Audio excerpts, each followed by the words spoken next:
नमस्कार मित्रों, मैं डॉक्टर परमेश्वर आज बहुत दिन बाद आपसे कनेक्ट हो रहा हूं।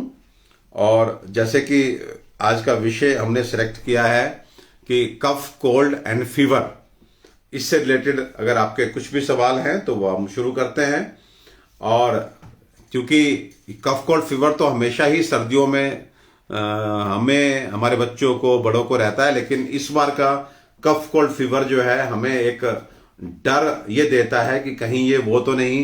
अब वो से मेरा क्या मतलब है, आप सब लोग बड़े आराम से समझ पा रहे हैं। तो चलिए जल्दी से मेरे मित्रगण जो मेरे साथ जुड़ रहे हैं वो जल्दी से जुड़ें और अपने जो हैं सवालों को फटाफट आप पूछना शुरू करें मुझसे।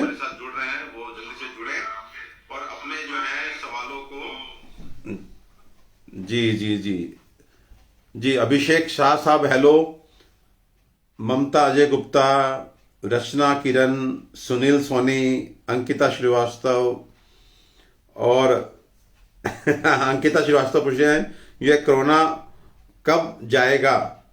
तो मैंने तो आपको बताया हुआ ये जो तीसरी तरंग चल रही है, 13 फरवरी मैंने डेट दी हुई, अगर आप मुझे फॉलो करते हैं तो 13 फरवरी को ये तीसरी तरंग जो है वो खत्म हो जाएगी। और हमारा सौभाग्य है कि अभी तक जो निकल के आ रहे हैं रिजल्ट्स, उसके हिसाब से ये जो हमारा वेरिएंट है ओमिदादा, ये बड़ा कमजोर है और नॉर्मल कफ कोल्ड तक ही जो है ये नुकसान पहुंचा पा रहा है। लेकिन फिर मैं कह रहा हूं कि हमें एक भी बड़ा नुकसान नहीं झेलना है, तो इसलिए जितना अधिक से अधिक सावधानी बरतेंगे उतना अच्छा है। और आज इस पे और भी चर्चा करेंगे। आदित्य गौर, माइग्रेन का ट्रीटमेंट बताइए।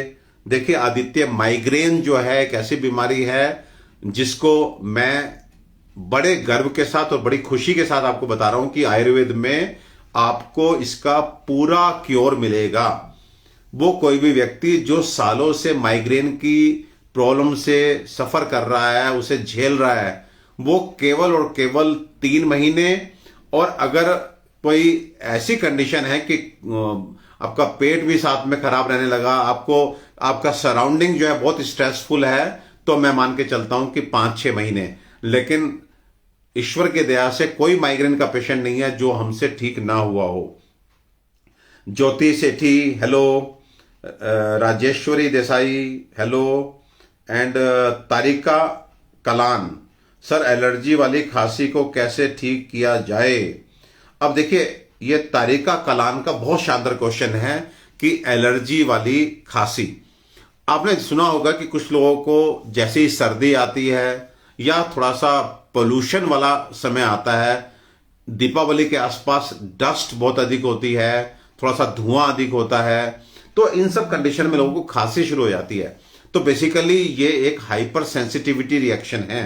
तो इसको यदि आप हमेशा के लिए ठीक करना चाहते हैं तो आपको आयुर्वेद की एक मेडिसिन जिसको हरिद्रा खंड बोलते हैं, हरिद्रा खंड को रोज त्रिकटु की 2 टैबलेट, त्रिकटु मीन्स सौंठ, काली मिर्च, पिपली और साथ में हरिद्रा खंड, इसको यदि आप दिन में 1 से 2 बार लगातार लेते हैं, लगातार जब मैं बोलता हूं तो मेरा मतलब है 3 महीने से 6 महीने तक, तो आपकी ये hyper sensitivity towards cold, towards dust, towards smoke, towards pollen, ये सब खत्म हो जाएगी। आपको हैरानी होगी कि कितने सालों से आप लगातार छींक रहे थे, खांस रहे थे, गले में बार बार आपको थ्रोट इरिटेशन होता था, वो सब आपका चला जाएगा। पुनः रिपीट कर रहा हूं, वो मेरे मित्र जिनको एलर्जी की प्रॉब्लम है, जिसकी वजह से उनको साइनस होता है, कफ होता है, कोल्ड होता है, छींकें आती हैं, उनको हरिद्रा खंड आधा चम्मच और त्रिकटु 2 टैबलेट यदि हो सके सुबह शाम गर्म पानी या गर्म दूध के साथ लेना है, आपकी एलर्जी हमेशा के लिए खत्म हो जाएगी। शुचि शर्मा जी हेलो, टीपी त्रिपाठी नमस्कारम, जयप्रकाश सिंह जी भी गुड इवनिंग बोल रहे हैं, प्रतिभा गौतम, आज बहुत अच्छा लग रहा है, बहुत दिन बाद हम लोग जुड़े हैं और मेरी टीम हमेशा मुझे बोलती है कि सर जुड़ा कीजिए। और मैंने भी अब सोचा है कि सैटरडे इवनिंग, और ये टाइम लगभग 9-9:30 बजे का मुझे लगता है कि खाना वाना हो जाता है, हम लोग बैठ करके आराम से आधा पौना घंटा बात कर सकते हैं, तो जुड़ेंगे, जरूर जुड़ेंगे। ये देखिए मीना ठाकुर क्या लिख रही हैं, सर फिर से कोई फोर्थ वेव भी आएगी क्या?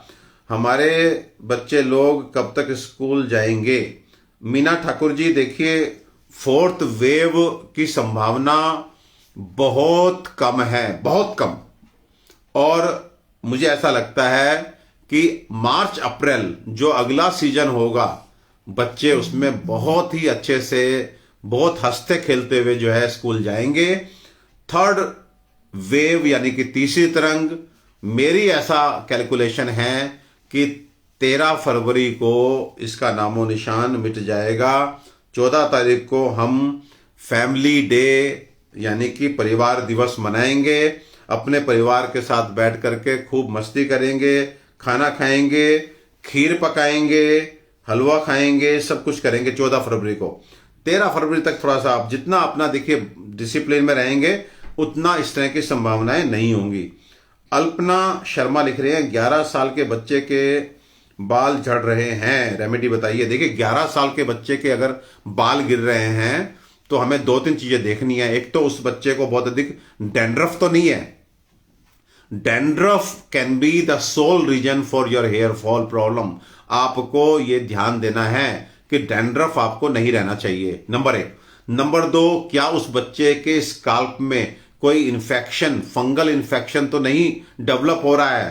क्योंकि 11 साल के बच्चे के बाल गिरने का मतलब है कि इन्फेक्शन की संभावना भी हो सकती है। तीसरी बात, क्या वो बच्चा बहुत स्ट्रेस में तो नहीं है जो आप रीड नहीं कर पा रहे हैं? स्ट्रेस की वजह से कभी बहुत अधिक जब नजला जुकाम, जिसे हम कोल्ड बोलते हैं, परसिस्टेंट कोल्ड, उसकी वजह से भी हेयर फॉल होता है।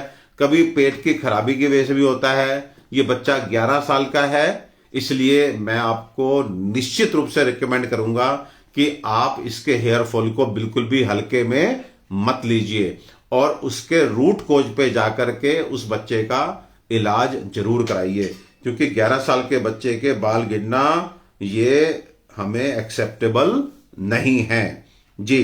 सौरभ क्या लिखते हैं जी, विटिलिगो का ट्रीटमेंट। विटिलिगो, देखिए विटिलिगो एक सफेद दाग जो हो जाते हैं उसको विटिलिगो बोलते हैं। और विटिलिगो के लिए मैं आज बिल्कुल इस खुले मंच से आपको बता रहा हूं कि बाकुची एक ऐसी हमारी जड़ी बूटी है जिसको विटिलिगो की बहुत अच्छी औषधि हम लोग बोलते हैं। तो बाकुची के बीज आप पंसारी के यहां से ले आइए, या बाकुची चूर्ण बाजार में बना बनाया मिलता है, उसको ले आइए। उस बाकुची चूर्ण को आधा चम्मच की मात्रा में 1 बार या मैक्सिमम 2 बार आप शहद के साथ खाएं। बाकुची का ही तेल लगाएं और 2 गोली आरोग्य वर्धनी वटी की लगातार खाना खाने के बाद दोपहर में और रात्रि में खाएं। ये बेसिक ट्रीटमेंट है। ल्यूकोडर्मा और विटिलिगो दोनों ही सफेद दाग की कंडीशन है। इसमें कब रिजल्ट शुरू होगा मिलना और कितना रिजल्ट मिलेगा, इसको मैं अपनी 20 साल की प्रैक्टिस के बाद भी नहीं कंफर्म कर पाया हूं। लेकिन मुझे यह पता है कि चाहे जितने बड़े बड़े कोई विज्ञापन दे ले, लेकिन ल्यूकोडर्मा में रिजल्ट्स जो है वो बहुत ही अनप्रेडिक्टेबल होते हैं। लेकिन बाकुची और आरोग्यवर्धनी वटी भी क्यों कह रहा हूं, अगर कुछ आयुर्वेदिक स्कॉलर भी साथ में जुड़े हैं, ताम्र भस्म जो होती है उसका काम होता है कहीं पर भी पिगमेंटेशन को इंड्यूस करना। तो Arogyavardhini Vati because of the presence of tamra and bakuchi जो एक तरह से पिगमेंटेशन प्रोसेस को इंड्यूस करती है, उसका सेवन आप करें, आपको लाभ होने की पूरी संभावना है। ममता अजय गुप्ता लिखते हैं, सर जी धूप में जाने से फेस पर इचिंग होने लगती है, बहुत परेशान हूं। देखिए ये सन एलर्जी है। सन एलर्जी वो मेरे भाई बहन, वो मेरे मित्र जिनको धूप में जाने से या हीट एक्सपोजर से एलर्जी होती है, वो सबसे पहले तो जो मेरा इन जनरल एलर्जी का फार्मूला है कि सुबह को थोड़ी सी काली मिर्च और घी मिला करके खाली पेट खाना शुरू करें। नंबर 2, हरिद्रा खंड को शीतलम करके आयुर्वेदिक औषधि आती है, साथ में हम प्रतिनोर एक जो है कैप्सूल आता है। अगेन मैं ये कहना चाहता हूं कि कुछ स्थितियां ऐसी होती हैं जहां पे हमें दवा देनी ही पड़ेगी, होम रेमेडी से काम नहीं चलेगा। लेकिन जिन भी लोगों को सन से एलर्जी है वो ये मान के चलें कि उनको दुपट्टा लपेट लपेट के जो है नहीं घूमने की जरूरत है, वो अपना इलाज करा सकते हैं और सन के प्रति जो उनकी हाइपर सेंसिटिविटी है वो क्योरेबल है। लेकिन अभी के लिए आप कम से कम सुबह काली मिर्च का पाउडर 1/4 चम्मच और घी, अगर गाय के दूध से बना घी है आधा चम्मच, तो इसको सुबह खाली पेट लें। हरिद्रा खंड जो है उसको आधे से 1 चम्मच सुबह शाम हो सके तो दूध के साथ लें। साथ में जो मैंने शीतलम और प्रतिनोर बोला है, इसको भी यदि आप मंगा करके हरिद्रा खंड के साथ जोड़ देते हैं तो आपकी सन के प्रति हाइपर सेंसिटिविटी कंट्रोल हो जाएगी। और जी ये दीप्ति अनुराग जी, हेलो जी। विशाल सिंगल, मेरे बेटे का गला ड्राई हो रहा है, प्लीज कुछ सजेस्ट कीजिए। देखिए, गला जब ड्राई होता है तो वहां पर थोड़े से इमल्सेंट्स हमको चाहिए, जैसे आप मुलैठी चूसिए, आप मिश्री चूसिए।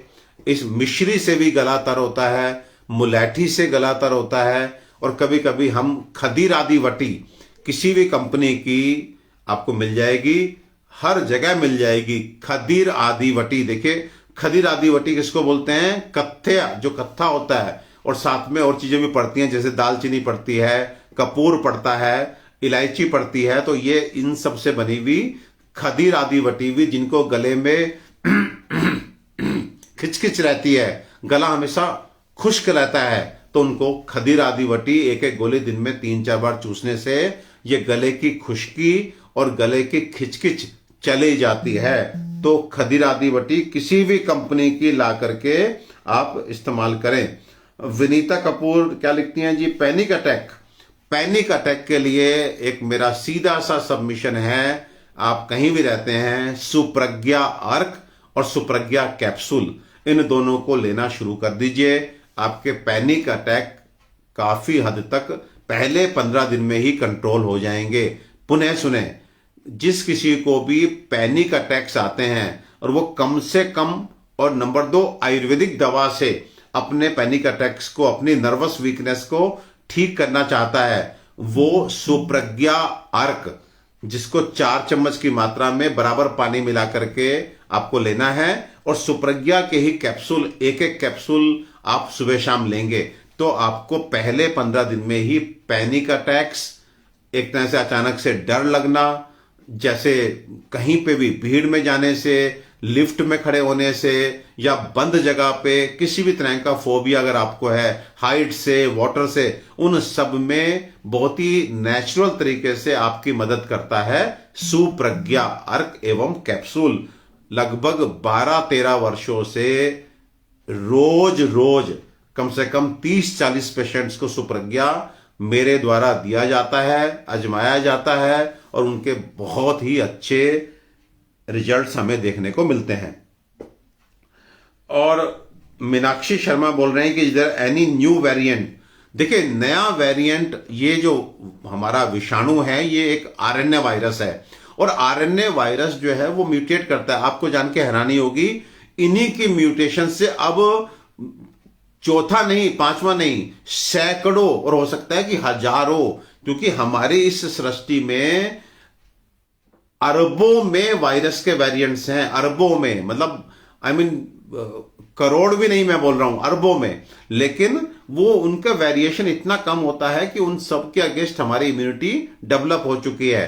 तो हम अब अपनी इम्यूनिटी को अच्छा रखेंगे तो हमको वेरिएंट से घबराने की आवश्यकता नहीं है। फिर मैं कह रहा हूं कि इस बार का ये पेंडेमिक अब अपने खत्म होने के रास्ते पे आगे बढ़ चुका है। आपने बस इस जो ये तीसरी तरंग चल रही है, यहां तक बहुत अच्छे से डिसिप्लिन मेंटेन करना है। मैंने आप लोगों से रिक्वेस्ट किया था कि चलिया रखना है, जो चलिया 13 फरवरी को खत्म हो जाएगा। फिर उसके बाद जो है प्रभु ने चाहा तो 14 फरवरी के बाद सब कुछ अच्छा होगा, और अगले सीजन में मुझे ऐसी उम्मीद है कि हमको कोई और नई तरंग देखने को नहीं मिलेगी।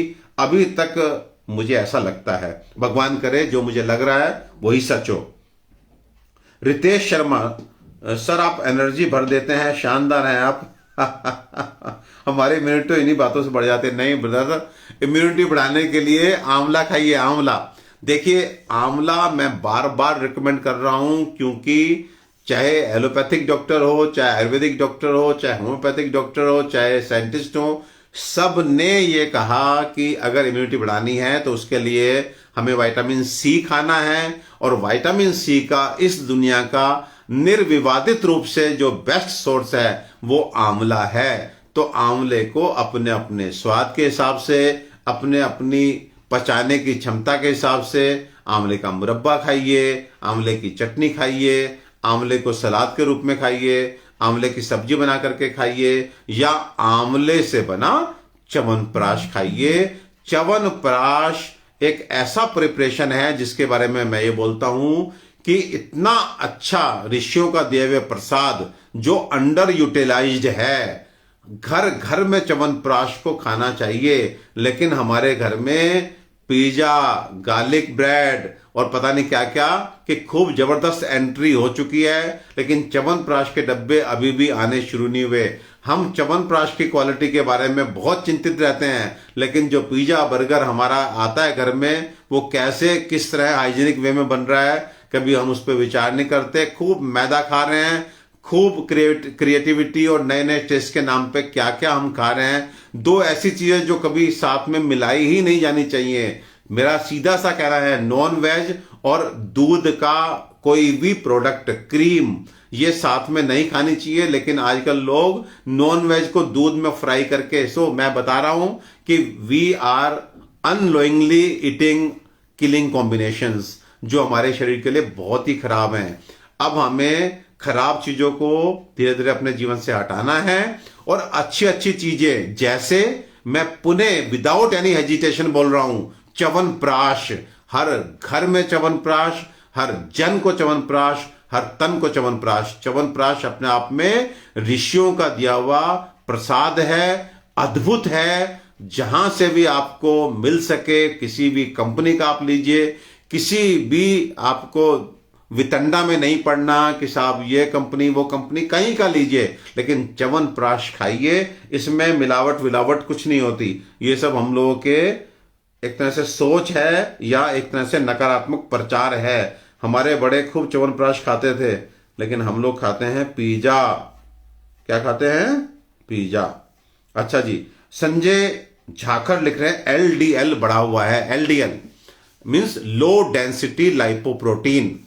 जिन लोगों का डिसलिपिडीमिया है, यानी कि जिनको कोलेस्ट्रॉल, सो कॉल्ड कोलेस्ट्रॉल की प्रॉब्लम है, वो आयुर्वेद की 2 औषधियां जो आपको कहीं से भी मिल जाएंगी, आरोग्यवर्धनी वटी और त्रिफला गुगलू। आरोग्यवर्धनी वटी की 2 गोली और त्रिफला गुगलू की 2 गोली, ये आपको दिन में 2 बार लेते रहिए। Even if you are taking any allopathic medicine for controlling your cholesterol levels, आपको त्रिफला गुगलू और आरोग्यवर्धनी वटी लेते रहेंगे तो परमानेंटली डिसलिपिडीमिया, यानी कि जो आपका खराब कोलेस्ट्रॉल का बढ़ना, ट्राइग्लिसराइड का बढ़ना, एलडीएल का बढ़ना, वीएलडीएल का बढ़ना, ये सब कंट्रोल में आ जाएगा विदाउट डिक्रीजिंग द अच्छे वाला कोलेस्ट्रॉल, जिसको हम बोलते हैं एचडीएल, उसको कम भी नहीं करेगा और खराब कोलेस्ट्रॉल को ये एक तरह से कम करेगा, केवल कम करेगा। बहुत अच्छी जानकारी आपने मांगी है, क्योंकि आज के टाइम पे कोलेस्ट्रॉल की प्रॉब्लम हमारे यूथ में भी देखने को मिलती है। जवान बच्चे हमारे 20-20, 22 साल के, वो डिसलिपिडीमिया लेके घूम रहे हैं, तो उनको अंग्रेजी दवा पे जाने की जरूरत नहीं है, क्योंकि अंग्रेजी दवा का कितना साइड इफेक्ट है मैं आपको बताऊंगा तो आप डर जाएंगे। जितने भी एंटी कोलेस्ट्रॉल मेडिसिन हैं उनमें सब में डायबिटीज पैदा करने की प्रवृत्ति होती है। आप जब एंटी कोलेस्ट्रॉल मेडिसिन खाएंगे तो आपको हैरानी होगी, एक बहुत बड़ा नंबर जो है वो 2 से 3 साल में डायबिटीज में कन्वर्ट हो जाता है। तो प्लीज जितना हो सके प्राकृतिक चीजों का सहारा लेकर के अपनी बीमारी को क्योर कीजिए। केवल एलोपैथिक मेडिसिन से सिम्टम्स को मत दबाइए। जी, मीनू क्या लिखते हैं जी, सर कोल्ड के लिए क्या करें, नोज ब्लॉक है। देखिए, जिनकी नाक बंद रहती है उनके लिए मैं सबसे पहले तो अभ्रमोल और श्वास कुठार, इसलिए कि तुरंत उनको राहत मिल जाए। अभ्रमोल आधा चम्मच शहद में और श्वास कुठार रस की 1 गोली, ये आपको तुरंत राहत देगी। लेकिन ये नाक का बंद होना, नाक का बहना, छींके आना, बार बार जुकाम लग जाना, ये डेफिनेटली एलर्जी को बताता है। और एलर्जी को ठीक करने के लिए बिल्कुल घर की रेमेडी आपको 2 देना चाहूंगा, इनमें से जो आपको पसंद आए वो इस्तेमाल कीजिए। नंबर 1, काली मिर्च 50 ग्राम और पताशे जो व्हाइट प्रसाद में हम लोग इस्तेमाल करते हैं वो 150 ग्राम। काली मिर्च 50 ग्राम, पताशे 150 ग्राम, दोनों को मिला करके आधा चम्मच से 1 चम्मच जितना आप खा सकें वो हल्दी वाले दूध के साथ रात में सोते समय लेना शुरू करें। सालों की आपकी एलर्जी 1-2 महीने में ठीक हो सकती है, पूरी संभावना है। नंबर 2, अगर इससे ठीक नहीं होती तो थोड़ा सा होम रेमेडी से बाहर आइए, बाजार में जाइए, किसी भी कंपनी का हरिद्राखंड और साथ में त्रिकटु चूर्ण की टैबलेट या चूर्ण ही ले लीजिए। त्रिकटु घर में बनाइए। त्रिकटु देखिए, नाम देखिए, त्रि मीन्स 3, कटु मीन्स गर्म चीजें। 3 अपने किचन की गर्म चीजें क्या हैं? सौंठ यानी कि ड्राई जिंजर, काली मिर्च और पिपली। इन तीनों को बराबर मात्रा में मिलाकर के तैयार हो गया आपका त्रिकटु चूर्ण। ये त्रिकटु चूर्ण 1/4 चम्मच और हरिद्राखंड 1 चम्मच सुबह शाम गर्म पानी या गर्म दूध के साथ लीजिए। बार बार होने वाला आपका जुकाम, आपकी खांसी, आपकी सर्दी, आपका गला खराब की प्रॉब्लम ठीक हो जाएंगी। ट्रस्ट मी, आपको बिल्कुल जड़ से इस बीमारी से मुक्ति मिल जाएगी। हरिद्राखंड और त्रिकटु को लगातार खाइए, सर्दी हो या गर्मी, कोई दिक्कत नहीं है। अब सरिता मलिक लिखती हैं कि राम राम जी। तो सरिता मलिक जी राम राम। मोटापा बहुत बढ़ रहा है जबकि डाइट भी ज्यादा नहीं है, तो कहीं ना कहीं आपका मेटाबॉलिज्म स्लगिश है। देखिए, डाइट को लेकर के मैं फिर इस पे कभी चर्चा करूंगा कि कभी कभी हमें लगता है हम कम खाएंगे तो हम पतले हो जाएंगे। ऐसा बिल्कुल नहीं है, ऐसा बिल्कुल नहीं है। और अनफॉर्चुनेटली लेडीज के साथ तो ऐसा बिल्कुल नहीं है, क्योंकि आपको भगवान ने बहुत बड़ी बड़ी जिम्मेदारियां दी हैं। जैसे डेफिनेटली मेरा मतलब सीधे सीधे है कि आप बच्चे को जन्म देना आपके जिम्मे लगाया गया है, एंड इससे बॉडी में बहुत हार्मोनल चेंजेज होते हैं। मंथली मेंसेस का आना ये आपके ऊपर एक जिम्मेदारी है। तो इन सब चीजों की वजह से लेडीज में ये प्रॉब्लम अक्सर देखने को मिलती है कि डाइट कम होने के बावजूद भी वेट बढ़ जाता है। तो पहले तो थोड़ा सा तो रूट कोज को हमें सर्च करना ही चाहिए कि क्या हमारे पीरियड्स ठीक नहीं है, या दूसरा ये वेट जो है हमने डिलीवरी के बाद गेन किया है, या तीसरा हमको थायराइड की प्रॉब्लम तो नहीं है, चौथा हमको वाटर रिटेंशन तो नहीं हो रहा, नंबर 5 क्या हम में जो है हमारा मेटाबॉलिज्म बहुत स्लगिश तो नहीं है। देखिए, मेटाबॉलिज्म स्लगिश होने की सीधी सी निशानी है कि आपको भूख अच्छी लग रही है कि नहीं लग रही, और आपको पेट साफ अच्छे से हो रहा है कि नहीं हो रहा, क्या खाना खाने के बाद आपको गैस तो नहीं बनती। तो इस रूट कोज को अगर आप सर्च कर लेंगे तो मुझे उम्मीद है कि काफी हद तक आपको इस मोटापे से छुटकारा मिल सकता है। देखिए, वेट अधिक होना जो है वो बहुत बड़ी प्रॉब्लम नहीं है, लेकिन आप में सुस्ती आ जाना, आपका एक तरह से मोटिवेशन जो होता है, चाहे वो शारीरिक हो चाहे वो मानसिक हो, वो कम हो जाना जो हमारे लिए बहुत बड़ी प्रॉब्लम है, उसको कभी मत आने दीजिएगा। वजन, मोटापा, लुक में थोड़ा सा ब्रॉड, कोई प्रॉब्लम नहीं है, लेकिन शरीर में और मन में ऊर्जा की कमी कभी मत होने दीजिए। जिस दिन से ऊर्जा की कमी आए उस दिन आपको जरूर डॉक्टर को मिल करके इसको हैंडल कराना चाहिए। कविता यादव कह रही है, सर च्यवनप्राश कौन सी कंपनी का होना चाहिए? देखिए, इस खुले मंच से तो मैं एक ही नाम लूंगा जो कि मैं प्रचार भी करता हूं उसका। तो च्यवनप्राश डाबर का खाएं तो मुझे बहुत खुशी होगी। बाकी फिर मैं बता रहा हूं कि आप किसी भी कंपनी का खाइए, कोई दिक्कत नहीं है। डाबर बड़ी कंपनी है, थोड़ा हाइजीनिकली बनाती हैं, तो मुझे ज़्यादा विश्वास है। और मैं क्योंकि डाबर के साथ जुड़ा हुआ हूं तो इसलिए मैं डाबर नाम ले रहा हूं। लेकिन ईमानदारी से कहूं तो आप जिस भी कंपनी का जो भी आपको सही लगता है आप ले सकते हैं। मेरा ज्यादा मतलब जो है वो ये है कि आप च्यवनप्राश खाएं। और पारुल सिंह बोल रहे हैं, लंग में इंफेक्शन, साथ में थूक जैसा हल्का कफ आता है और 16 साल एज है, 4-5 महीने से। ओहो, तो देखिए ये जो है बलगम का बनना, यहां पे अभ्रमोल के साथ में आपको हो सकता है कि श्वास को उठा रस बहुत मदद कर दे। तो अभ्रमोल आधा चम्मच और श्वास कुठार। साथ में एक चीज और बताना चाहूंगा, जब कभी भी बलगम अगर किसी को होती है और वो उसके लिए एंटीबायोटिक खाता है तो आपको फौरी तौर पे तो राहत मिलती है, लेकिन कहीं ना कहीं अपनी ये बलगम को, जो हमारे लिए अच्छी नहीं है, उसको हम अंदर ही अपने लंग्स में जमा रहे होते हैं, उसको वहीं सुखा रहे होते हैं, और जैसे ही कभी हल्का फुल्का सा भी माहौल उसको मिला, वो फिर से हरी होकर के फिर आपके लिए जो है बहुत बड़ी प्रॉब्लम बन के सामने आती है। तो कभी भी जब बलगम निकल रही हो, लेकिन थोड़ा कष्ट के साथ निकल रही हो, तो एंटीबायोटिक ना खा करके बाजार जाइए, किसी भी आयुर्वेदिक स्टोर में पहुंचिए और वहां पे कनकासव एक आयुर्वेदिक मेडिसिन है, उसको लीजिए। कनकासव, कनक का ना का आसव, कनक आसव, और 4 चम्मच कनकासव 4 चम्मच पानी मिला करके खाना खाने के बाद पीना शुरू कीजिए।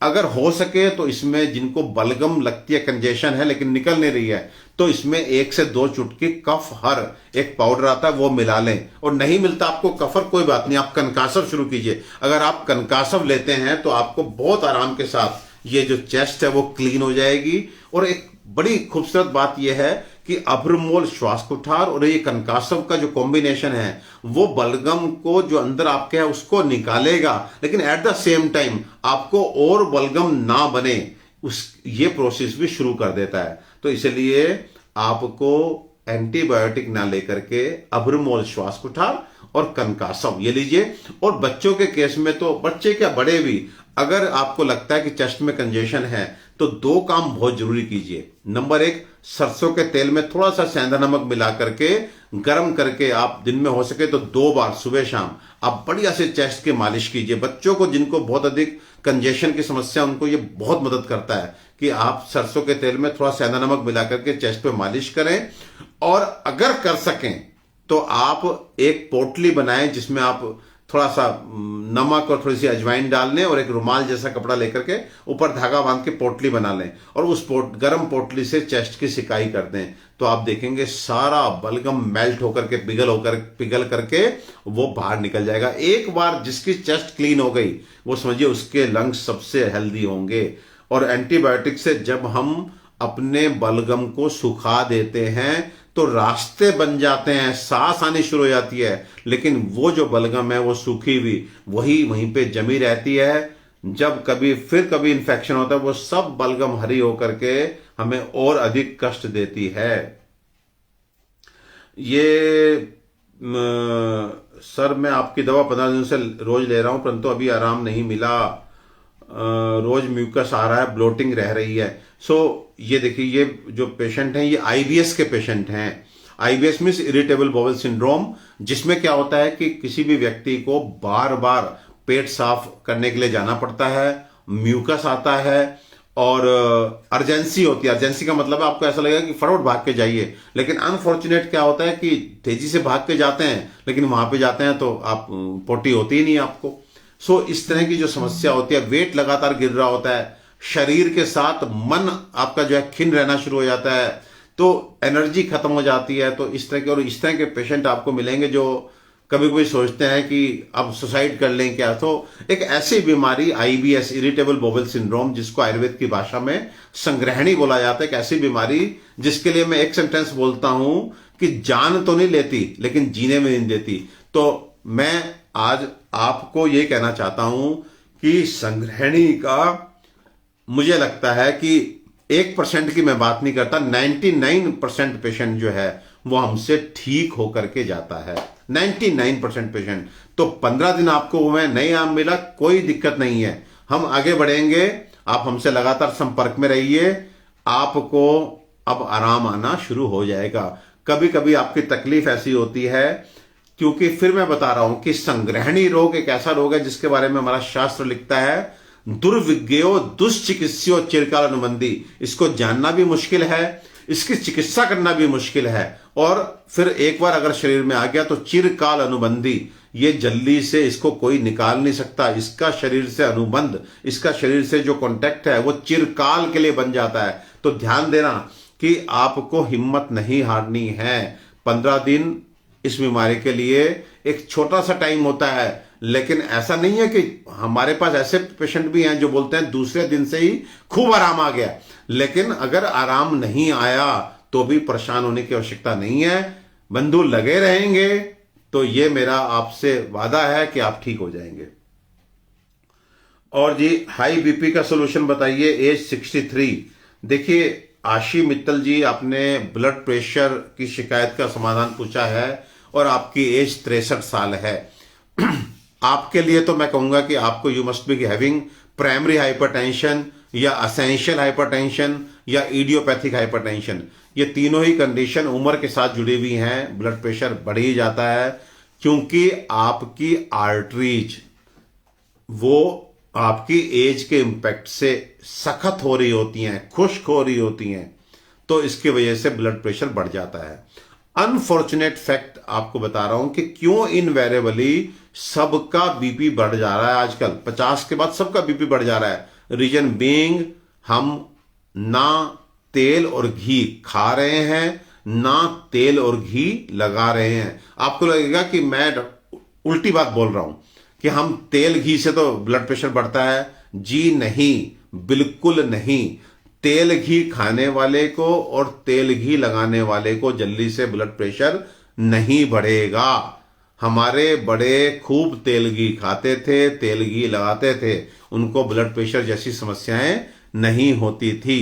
तो आपको एक तो ये इंश्योर करना है कि तेल घी, अगर आपको खाने में एजिटेशन है तो लगाने में कभी मत छोड़िए।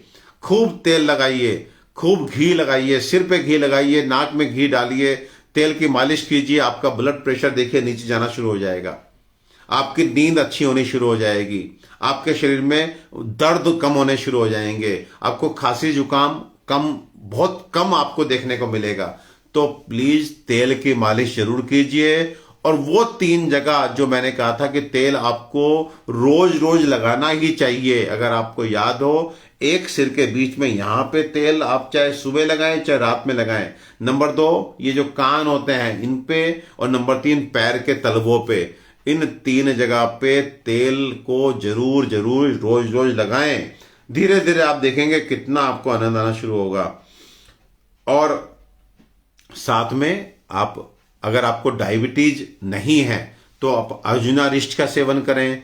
साथ में शोथोसम कैप्सूल आते हैं आयुर्वेद के, उनको आप लें। ये सब कंडीशंस, ये दोनों मेडिसिन हैं, ये ब्लड प्रेशर से रिलेटेड सारी कंडीशंस को कंट्रोल करेंगे, आपके लिए बहुत अच्छा रहेगा जी।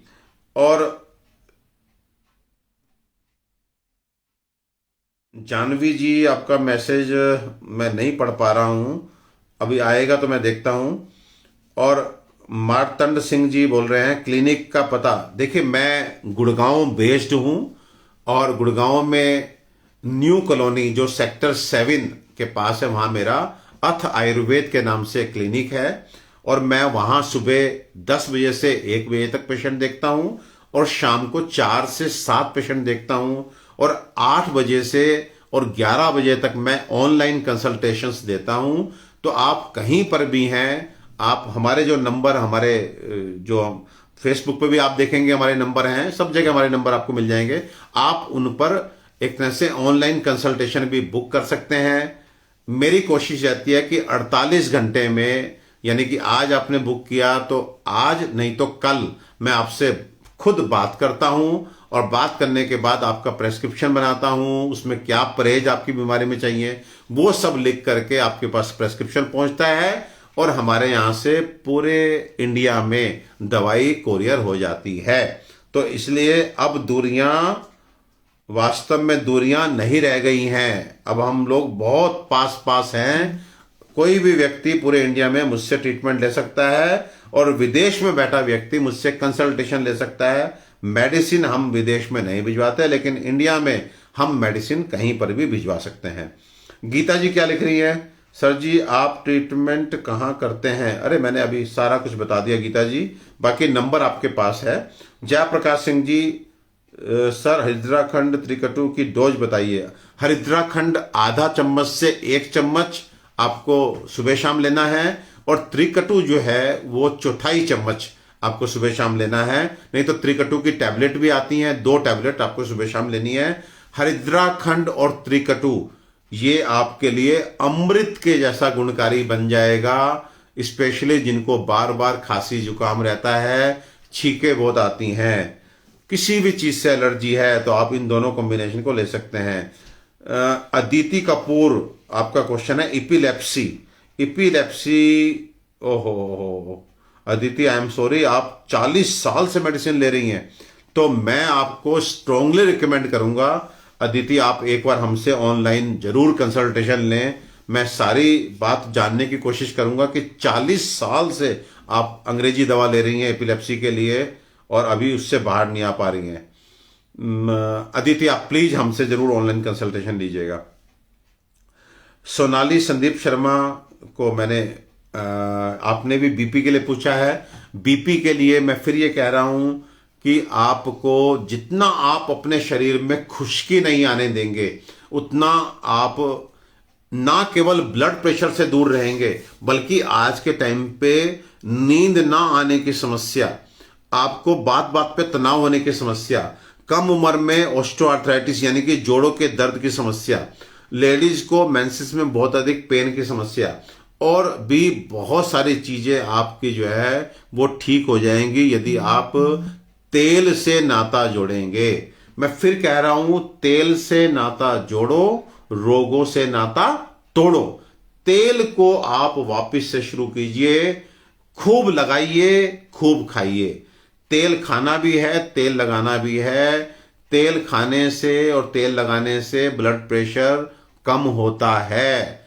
कम से कम एक आज यहीं से शुरू कर दीजिए कि तेल जो है, और फिर मैंने कहा पूरे शरीर पे लगाएंगे, वीक में एक दिन, बहुत मजा आ जाएगा। रोज रोज यहां पर आप ऐसे तेल लगाइए। मेरी बहनें हैं जो रोज हेयर वॉश नहीं कर सकती, वो थोड़ा सा तेल यहां पे सिर पे एकदम टॉप ऑफ द स्काल्प पे लगाएं। नंबर 2, मैंने कहा कान जो होता है वहां पर जरूर तेल लगाएं, और पैर के तलवों पे जरूर तेल लगाएं। इसको आप अपना रूटीन बना लीजिए और धीरे धीरे फिर इसका मजा लीजिए। देखिए आपकी हेल्थ में कितने शानदार तरीके से जो है शुरुआत होगी। उदित कुमार पूछ रहे हैं डायबिटीज का क्या क्योर है। उदित जी, डायबिटीज बहुत तरह की होती है। यहाँ पे आयुर्वेद में डायबिटीज 3 तरह की बतलाई गई है, एक सहज, एक कुलज, एक अपथ्यज। अगर सहज और कुलज है, सहज का मतलब कंजेनाइटल, यानी कि जो जन्म के साथ ही जब आप एक तरह से माता के पेट में होते हैं और उस समय ही आपके डेवलपमेंटल डिफेक्ट होकर के आपको डायबिटीज का एक तरह से बीज आप कैरी करते हैं, तो उसको सहज बोलते हैं, कंजेनाइटल। कुलज मीन्स जब आपकी फैमिली में डायबिटीज चल रही होती है, उसको हम लोग जो है हेरिडिटरी या फैमिलियल डायबिटीज बोलते हैं। ये दोनों ही डायबिटीज इनक्योरेबल हैं। इन्हें आप केवल मैनेज कर सकते हैं, मेंटेन कर सकते हैं, कंट्रोल कर सकते हैं, लेकिन क्योर नहीं होंगी। लेकिन तीसरा जो सबसे बड़ा ग्रुप है डायबिटीज का, जिसको हम बोलते हैं अपथ्यज, यानी कि हमारे गलत खानपान और गलत जीवन शैली की वजह से जो डायबिटीज आती है, वो पूरी तरह से क्योरेबल है। जी ध्यान से सुनिए, सबसे अधिक जो डायबिटीज देखने को मिलती है, जिसको हम बोलते हैं अपथ्यज। अपथ्यज का मतलब जो हमारे लिए ठीक नहीं है, वैसा खाना और वैसा जीना। अगर हम वो करके डायबिटीज को पैदा करते हैं, हमें कोई कंजेनाइटल एनोमैली नहीं है, कोई हमें हेरिडिटरी नहीं है, तो ये तीसरा सेक्शन जो है, जो तीसरा टाइप है, जो तीसरी वैरायटी है डायबिटीज की, वो क्योरेबल है। तो उदित जी, आप अगर इस कैटेगरी में आते हैं तो यू कैन क्योर योरसेल्फ। लेकिन आज के लिए एक नुस्खा ये देना चाहूंगा कि वो मेरे भाई बहन, वो मेरे मित्र, वो मेरे बड़े बुजुर्ग जिनको डायबिटीज है, और डायबिटीज के लिए चाहे वो दवाई खाते हैं, चाहे वो इंसुलिन डिपेंडेंट डायबिटीज मेलिटस के पेशेंट हैं, आज से मेरे कहने से आंवला हल्दी घर पे तैयार कीजिए। आंवला और हल्दी को दोनों को बराबर मात्रा में मिला करके आधा चम्मच पाउडर और साथ में 2 गोली चंद्र प्रभावटी, जो किसी भी कंपनी की आपको कहीं भी मिल जाएगी, चंद्र प्रभावटी की 2 गोली और आंवला हल्दी आधा चम्मच, ये हो सके तो दिन में 2 बार, नहीं तो कम से कम 1 बार सुबह खाली पेट लेना शुरू कर दीजिए। इससे क्या लाभ होगा आपको डिटेल में बताता रहूंगा। अब मेरे ख्याल से हम अपनी बात को आज यहीं पे विराम दें, इस वादे के साथ कि मैं आपको अब वीक में एक दिन कोशिश करूंगा कि जरूर मिलूं। और देखिए ये सब क्वेश्चन आ रहे हैं, अर्टिकेरिया। दीप्ति वर्मा लिख रही है कि अर्टिकेरिया का इलाज बताइए। और कितने? दीप्ति जी, आपको बस इतना कह सकता हूं कि अर्टिकेरिया जैसे बीमारी का जिसका एलोपैथ में अनसर्टेन एक तरह से रिजल्ट है, और आपको एंटी एलर्जिक मेडिसिन सालों के लिए खिलाई जाती हैं, स्टेरॉइड्स तक आपको दिए जाते हैं, बड़े ही गर्व के साथ और बहुत ही खुशी के साथ आपको बताना चाहता हूं, वो मेरा कोई भी भाई बहन, वो मेरा कोई भी मित्र जिसको अचानक से शरीर पे रैशेज निकल जाते हैं, जिनको हम दाफड़ बोलते हैं, छपाकी बोलते हैं, और उससे बहुत इचिंग होती है, सूजन आ जाती है, जलन होती है, वो परेशान ना रहें।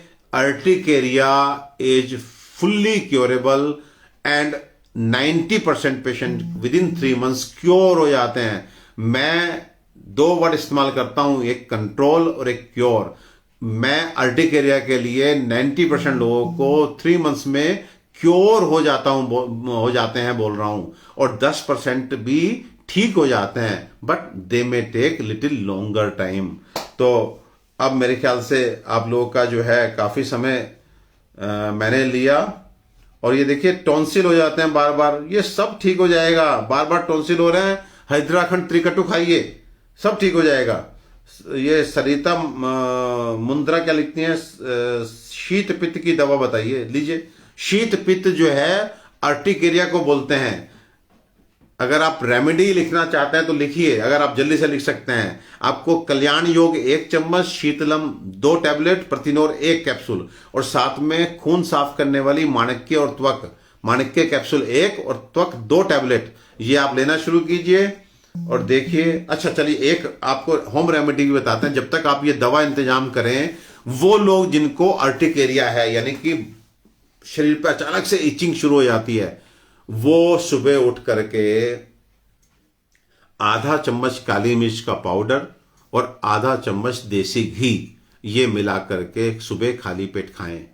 फिर से रिपीट करता हूं, अर्टिकेरिया या शीत पित्त या छपाकी निकलना, या एक तरह से जिसको हम बोलते हैं उदर्द भी बोलते हैं, इसी को कुछ लोग उदर्द बोलते हैं। तो उदर्द की समस्या हो या पित्ती उछलना गांव में जिसे बोला जाता है, अगर ऐसा आपको होता है तो आप काली मिर्च का पाउडर आधा चम्मच और गोघृत यानी गाय के दूध से बना घी आधा चम्मच सुबह खाली पेट लें। नंबर 2, सरसों के तेल में थोड़ा सा सेंधा नमक मिला करके जितना संभव हो 5 मिनट 10 मिनट अपने शरीर को, पूरे शरीर की मालिश करें, और उसके आधे घंटे बाद आप कोसे पानी से यानी कि हल्के गर्म पानी से स्नान करें। ये 3 काम करने से, ये बिल्कुल सिंपल काम जिन्हें आप कल सुबह से भी शुरू कर सकते हैं, आपको 50-60% relief within first week मिलना शुरू हो जाएगा। अगर कुछ लोग ऐसे भी हैं 20-30% जिनको इसी से ही 100% भी रिलीफ आ जाएगा, तो पहले आप इस रेमेडी को अपना लीजिए। सब लोग इस रेमेडी को अपनाइए और कम से कम हफ्ता 10 दिन चुप करके यही लीजिए। अगर काम नहीं बनता तो फिर कल्याण, शीतलम, प्रतिनोर, माणिक्य, त्वक, ये आपका काम निश्चित रूप से बना देंगे। चलिए जल्दी से हाथ जोड़िए सब लोग और पूरे विश्व के कल्याण के लिए प्रार्थना करते हैं कि सर्वे भवन्तु सुखिनः, सर्वे सन्तु निरामया, सर्वे भद्राणि पश्यन्तु, मां कश्चित् दुख भाग भवेत्। ओम धन्वंतराय नमः। ओम शांति शांति शांति। फिर जल्दी मुलाकात होती है, तब तक के लिए अपना ध्यान रखिए, अपनों का ध्यान रखिए।